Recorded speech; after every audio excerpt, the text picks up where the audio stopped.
So we are back for one of our little Sunday night chats. Yeah. About what we've learned this week, what we've accomplished, and we are now in Virginia. We drove from Florida, picked up our rig in Tennessee, got it loaded up, spent the week in Tennessee to kind of get our bearings because remember, we were super green. We have never even been in an Rookies. RV. Yeah, never been in an RV, never slept in an RV. Never went camping? No, never been camping. Certainly never towed a 37-foot RV. No. We've never owned a truck. So we were very new to the process. So the first topic is preparation. Yes. You can never prepare enough. Be prepared enough. We learned that. For weeks we were getting Amazon packages, ordering things, watching watching YouTube, yes. reading blogs, on Facebook groups, trying to figure out all the things we would need, make sure we had enough of them, pack, get all ready to go. We loaded up our U-Haul trailer, got to Tennessee, got our rig loaded up, got to our campsite, and very quickly realized that we were not prepared enough. No. So first problem was our position, and we did a pull through, thank the Lord, in our first site. But we had to choose between either putting ourselves in a spot where we couldn't reach our electric cord, or which is not going to happen. Yeah, or we didn't have enough sewer cord or sewer pipe to reach the sewer hose. Sewer hose. See, we're rookies. We don't even know what it's called. We don't sewer know hose. the terms. We're out figuring it out. We didn't have enough sewer hose. Yes, to extensions. Reach, to be able to dump. So that resulted in not one, but two separate trips to Walmart because we got another extension. Still wasn't long enough when we discovered that we had another tank that needed to be emptied. And I think that leads us to the next topic, right? Forgetting items or extra needs. Like, that's an extra need that we didn't know that we would have to have because we've never done this before. Mm-hmm. And for example, when you're looking at doing this and embarking in this adventure, because it really is an adventure, it really is. You think you're going to get everything you need. You're going to be fully prepared, like our first topic, and you're not. And that's okay. Because you'll have fun, even though you might fight about it, even though you might have an argument, even though it might get really frustrating. You're going to look back at this in 6 months to a year, and you're going to say, wow, I didn't realize that I was having fun, even though at the time it wasn't fun, really. Yes. You know what I mean? Yes.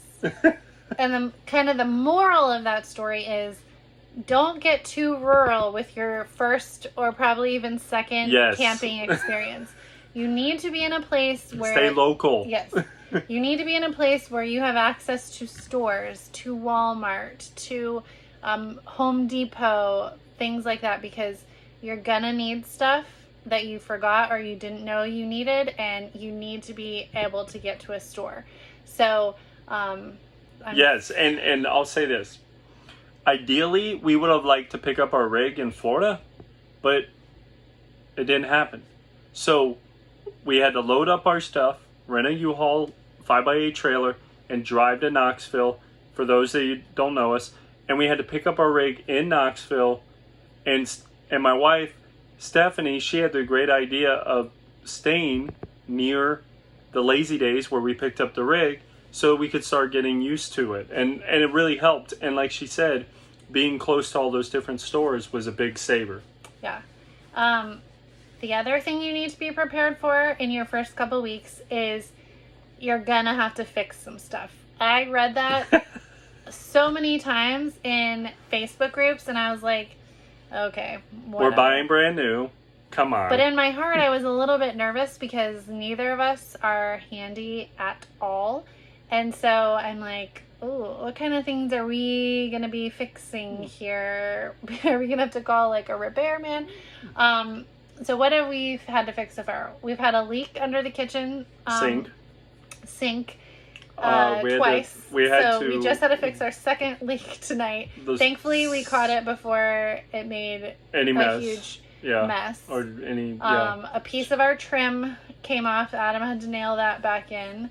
These tables. Oh gosh. So the tables that come with your rig, depending which rig you have, we have the Highland Ridge Open Range Light 312 BHS model.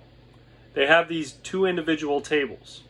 So we have kind of like a big U-shaped lounger. Yep. And then there's 2 tables that are mounted with just a single If you watch pole. the video where we do a tour of our rig, you'll see them. But anyway, the bracket that they have underneath it, that they put the screws in, no good.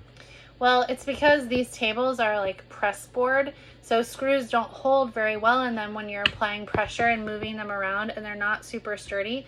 So my kids are doing their homework.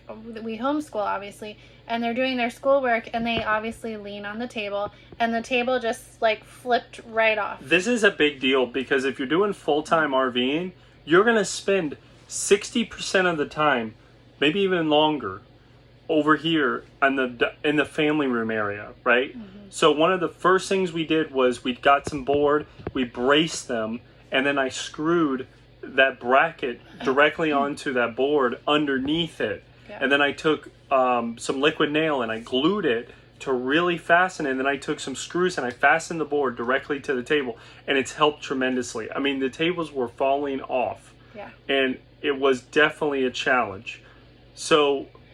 And we have other issues like our bathroom door. It locks, but you can just pull it open, so and with we kids, have to fix that latch. I guess that doesn't really matter. Yeah, we have to fix the latch. Our DVD player, we cannot get it to play. Yeah, it doesn't play DVDs. Our oven will not.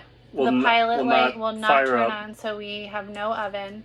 One of the stabilizer jacks when that was our fault. I know, but when we were turning, we hit the hairpin turn and it just couldn't manage it.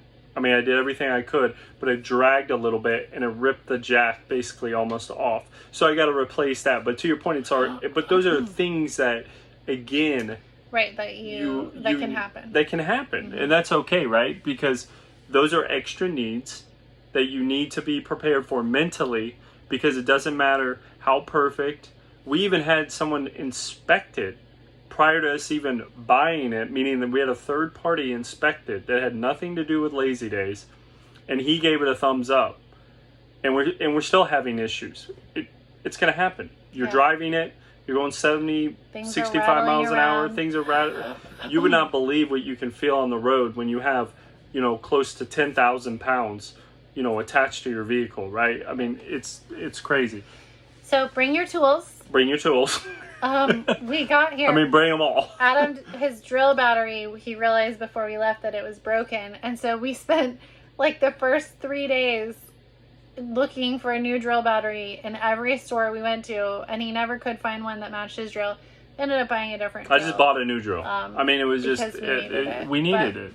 So, and you know what? That's okay. You never know. That's okay. But you gotta have at least the basic tools, because even if you're buying brand new, you are going to need them for sure. So recommendations. Yes. Let's go there.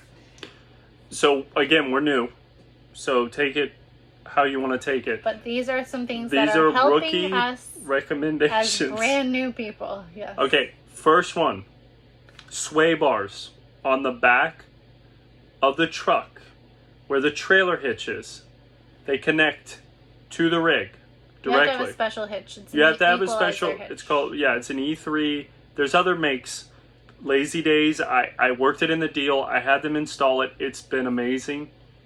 I talked to some older veteran RVers at the campsite that didn't have them before, and they would talk about the sway from when the 18-wheelers passed by. We drove over 5.5 hours, probably more closer to 6.5 hours, over 350 miles. I was on the highway. I had 18-wheelers passing me at 75, 80 miles an hour. Didn't even feel them. And it's been amazing. I highly recommend those. Yeah. Recommendation number 1. Recommendation number 2. Well, this is also your realm. Okay. But we got a back end camera. We thought it was a back up Oh, camera yes. being installed. So, Big but it was deal. actually a back end camera. So they installed it on the back of the trailer, and then there's a little 5-inch monitor that hangs from your windshield, not magnetic, suction cup. Yeah. And so then you can see your back. It's I thought it was amazing. only when you were in reverse. So Yeah. when they were telling us how to use it, I was like, so you have to... No, it's not a reverse camera. It is, you can see the entire time you're driving, you can see the whole road. Guys, it's $500 to $600, a lot of money, but it's worth it. Oh, yeah. You're talking about the safety of your family. You're talking about the safety of your rig, the safety of your vehicle. I mean, think about it. You have close to 15,000 pounds between your vehicle and the rig, depending if you have a travel trailer that you're pulling a pull behind, a fifth wheel, you're going to have more weight. You're going to have a heavier vehicle to pull it. So it's those things that I just feel like are no-brainers, and it's all about safety. And to me, that's a big safety must. It's also great for when you're backing up. You can see everything behind you, which is key, and you can see your wife who's on the phone telling you, a little bit more to the driver's side, a little bit more to the passenger side, And so and that's be, important. I can be behind the trailer. I don't have to be on the side where he can see me. Right. In his mirror, he can see me. Which in the camera, I don't which is recommend, by great. the way, because obviously you don't necessarily want to be behind something when someone's backing up, especially that much weight. But she's obviously she's far enough back that she's okay. Yeah. So those are the things that I think are important. Was there anything else? No? I think that's it for now. So I think what we're going to do is every week we're going to go through the week. We're going to see what we learn, and then we'll talk through it on Sunday night is kind of what our plan is, and just kind of tell you guys, just share our life and say, hey, again, we've never been camping. I've never owned a truck, even though I really wanted a truck. I definitely have ever been in an RV or a camper. Well, I have, but I was a little kid. But those are things like... We're not handy. We're not handy. We just want people to know that you can do it. You It can is do it. possible. It's very possible. If we can do it, I'm telling you, to her point, I'm not handy, but it's pretty amazing so far. Do we argue? Yes. Do we have fights with the kids? Do they annoy us? Absolutely. But we had a great weekend. We get to do fun things. So In February, I could never have imagined that we would be here right now. Full-time RV, homeschool, the whole nine. In June, I tried to get Adam to think about going out in an RV. And he was like, no way, I don't want a truck. I've never done a trailer. I don't want to live like that. No. And a little bit of poking, a little bit of prodding, and it's September, and we're out here. We're doing it. We're in Virginia right live. now. We're right outside of, we're about 100. We're in the Shenandoah Valley. Yeah, the Shenandoah Valley. We're about, what's one of the, Richmond. We're about 100 miles from Richmond. Like an hour from Richmond. An hour from Richmond. So yeah, we'll keep you posted. We'll keep sharing our tips and hope that it will help some of you who are thinking about doing this or are kind of in the same boat as us. Or reach out to us. We'll be happy to answer any questions or talk to you guys about expectations, because we didn't really have any coming in and now we're learning. So have a great night. Have a great Sunday, or have a great week. Yeah, have a great week. Bye-bye. That's a better one.